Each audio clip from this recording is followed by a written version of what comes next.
Sa kasaysayan ng sangkatauhan, itinuturing na isa sa pinakapresyosong metal ang ginto.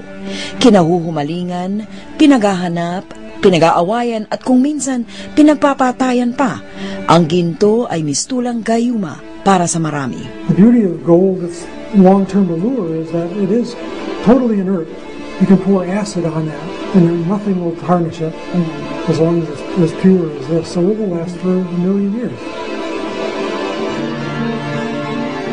Isa rin ang ginto sa pinakamahal na metal sa mundo. Ang kasalukuyang presyo nito sa pandaigdigan merkado ay mahigit $928 o mahigit kumulang 40,000 piso kada onsa.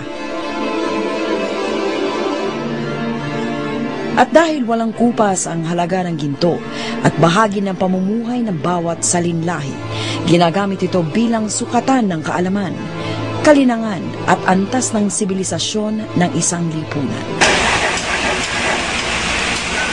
Sa alahas at iba't ibang palamuti kadalasang ginagamit ang ginto. Malikhaing pag-iisip at kakaibang kasanayan ang kailangan sa paglikha nito. Matrabaho ang buong proseso. Kaya naman, lalong nakabibilib na ang mga alahas na bumubuo ng Surigao Treasure ay hinulma ng walang anumang tulong mula sa modernong teknolohiya o makinarya.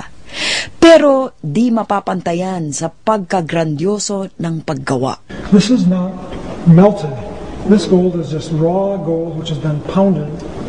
So it doesn't take a whole lot of skill to do that. It doesn't take a whole lot of knowledge of how to use fire to temper metals. It just takes knowledge of how to beat something into shape.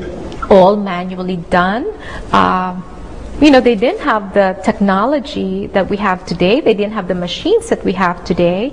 But nonetheless, they were able to produce works that are superior to what you can get today.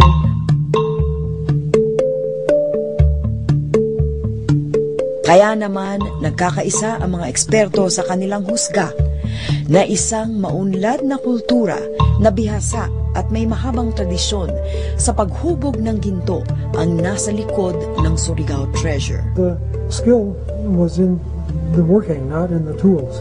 Skill level was high, but nothing can exceed this in the level of precision that's needed to produce this. Modern goldsmiths cannot do any better than that, no matter what the mechanism is. Pero higit pa riyan, ang kahulugang nilalaman ng mga ginintoang adorno.